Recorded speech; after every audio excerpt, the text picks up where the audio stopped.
Hey everyone, my name is Josh and welcome back to your fourth stimulus package and news update. In today's video, we have a lot of news to get into, but first, if you would like to receive 2 free stocks from Webull, valued up to $2,300, make sure to claim them by clicking my link, which you will find in the description box below. Okay, so with the House passing the debt limit increase last night, President Biden is expected to sign it today, where we will then get a 2-month break from all of this madness. And now we have another deadline fast approaching, where in just 18 days, Federal Highway Spending Authority is set to expire. So before the start of November, House Speaker Nancy Pelosi and Senate Majority Leader Chuck Schumer have set their goal to pass both the infrastructure bill as well as the reconciliation package. Of course, it's clear to most people that passing both of these bills in less than 3 weeks is going to be nearly impossible.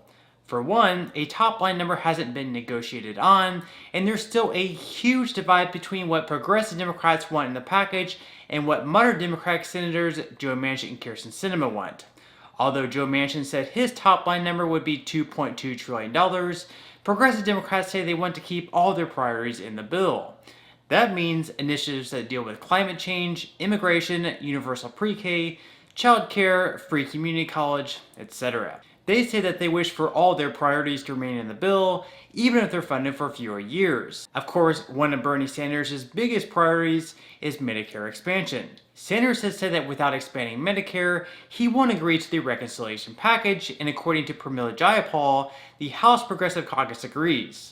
What this expansion would do is offer dental and vision coverage as part of the program. The problem for Sanders and progressive Democrats is, at this point, Senator Joe Manchin strongly opposes expanding Medicare. In a statement just a few weeks ago, he said, "At some point, all of us, regardless of party, must ask a simple question.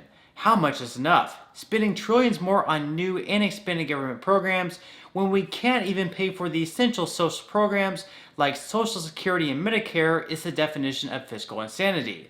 America is a great nation, but great nations throughout history have been weakened by careless spending and bad policies. Now, more than ever, we must work together to avoid these fatal mistakes so that we may fulfill our greatest responsibility as elected leaders and pass on a better America to the next generation." So Manchin is basically saying that already we can't afford Medicare and Social Security as is. Depending on the source, many experts project the Social Security Trust Fund to run dry by 2034. So if we're already running out of money in government programs that we have, why are we adding even more or adding to the programs? In Manchin's opinion, it just doesn't make that much sense. Regardless, Medicare expansion seems to be sort of a red line for Bernie Sanders and other progressive Democrats, so this will definitely be a battle to keep an eye out on. And even though our lawmakers in Congress are having a real difficult time getting both of these bills passed through, House Speaker Nancy Pelosi puts the blame on the press. Well, I think you all could do a better job of selling it, to be very frank with you, because every time I come here, I go through the list. Family and medical leave, climate, the issues that are in there. But it is true, it is hard to break through when you have such a comprehensive package.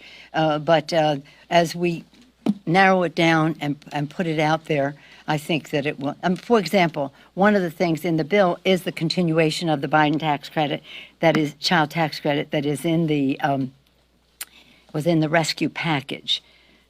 That has great appeal. Do people know where it springs from? No. But it is a vast bill. It has a lot in it, and we'll have to continue to make sure the public does. But whether they know it or not, they overwhelmingly support it. And by the way, women much more than men.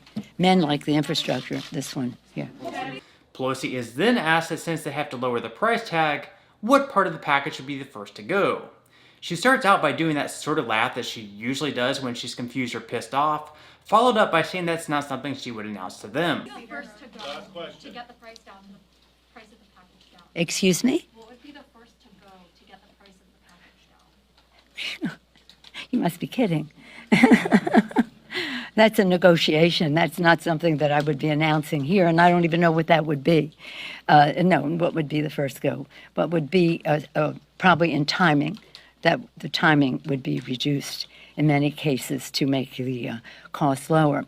But it only would be in such a way that does not undermine the transformative nature of it, because some of it has to have enough money in order to be have sustainability that can be counted on. So again, the first thing would be timing. Thank you. Thank you all. So, according to Pelosi, and as I mentioned in previous videos this week, it sounds like they're now going to try reducing some of the years in the programs rather than completely removing them from the bill. But again, which programs are Manchin and Sinema going to be completely opposed to adding? Because, like I mentioned just a minute ago, Manchin does not want to expand Medicare, whereas for Sanders and progressive Democrats, that's a red line. The White House press secretary, Jim Psaki, is then confronted about Pelosi's answer and how she sort of switched her stance around. At first, Pelosi said that she would do fewer programs very well, but now she's saying the first thing to go would be the timeline. Take a listen. Up on an earlier question, you referenced Speaker Pelosi's press conference this morning. Yeah. It seemed like she somewhat backtracked from her message yesterday about what, sort of path Democrats would need to take if there are fewer dollars. It seemed like she was indicating that fewer programs done well would be the preference, but then this morning said that the first thing to go would be the timeline. So has the president given any sort of a push in either direction on this? This is all part of the discussion, and I will let you convey or ask questions of Speaker Pelosi yourself. She's, as we saw this morning, more than capable of speaking on her own behalf. But what she was conveying is that while it was her preference, the president's preference to have the initial package proposed, what our focus now is on is building a real, tangible package that can become law and is going to make a transformational difference in people's lives. So I understand, and we all know why we're talking here about the size and the cuts, et cetera. But a cut, it's not a cut just because someone once proposed something bigger on paper. It's not a bill or a policy that's going to change lives if nothing is passed. And that's what we're working through. There's a lot of ways to do that, and that's the discussion she's having with her caucus, and the president is, of course, playing a prominent role in. So the president doesn't prefer then one avenue or the other?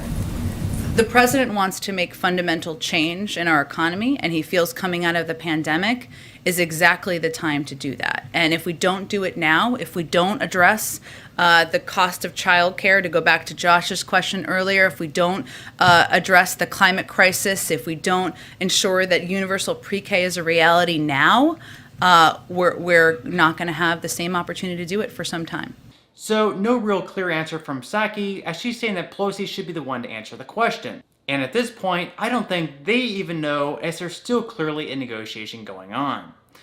Okay, so just another quick reminder that if you have children under the age of 18, you should be receiving the 4th child tax credit payment on Thursday. After this one, you should be receiving 2 more, one in November and another one in December, where at that point, you can claim the other half of the credit when you go to file your tax returns.